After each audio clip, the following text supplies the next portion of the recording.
văn hóa xã hội, phát triển địa bàn và tăng cường công tác đối ngoại biên giới.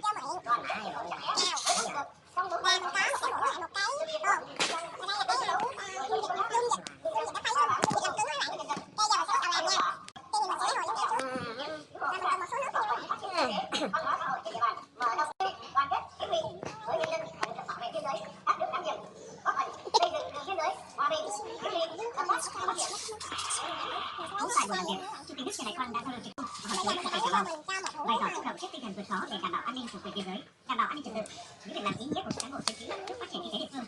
Chủ tịch nước Trần Đại Quang cũng đã chia sẻ các phương hướng trong thời gian tới với các cán bộ chiến sĩ đang làm việc.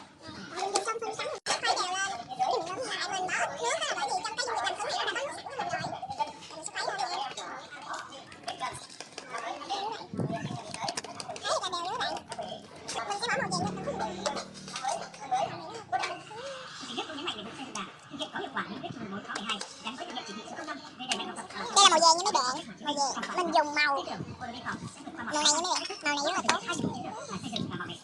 Mình đánh cho nó đều đến khi là nó tan hết màu nha. Tôi lấy dung dịch làm cứng rồi các bạn, mình bỏ ra, cho cánh thủ tướng bằng số điểm của đoàn đại hội đại biểu toàn quốc và đi sản Hồ Chí Minh 11 thành phố đẹp, cả về nội dung hình thức, mà nó không chỉ ứng dụng công nghệ mà còn có nội dung đổi mới, thu hút được sự quan tâm của người dân và nhân dân. Đặc biệt, đại hội đã bầu được ban chấp hành ban thường vụ, ban bí thư trung ương đoàn, mạnh chất lượng và công sức tốt. Đánh giá cao chính phủ và ban chấp hành trung ương đoàn ký quy chế phối hợp công tác trong 5 năm tới. Thủ tướng Chính phủ đề nghị phải có chế độ làm việc định kỳ với chính phủ và trung ương đoàn, ủy ban nhân dân tỉnh, thành phố, công đoàn để lắng nghe, giảm đi được một thời thấy nó ra được như vậy nè. Giờ mình sẽ làm tay luôn nha. Đây nó chính rồi. Cần phải nhận ra vấn đề này tốt hơn.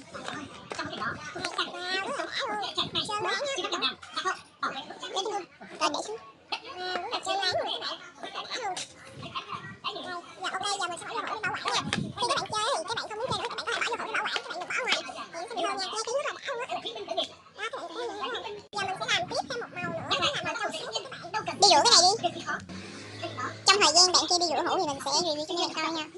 Nó hơi nhớt thì nhưng mà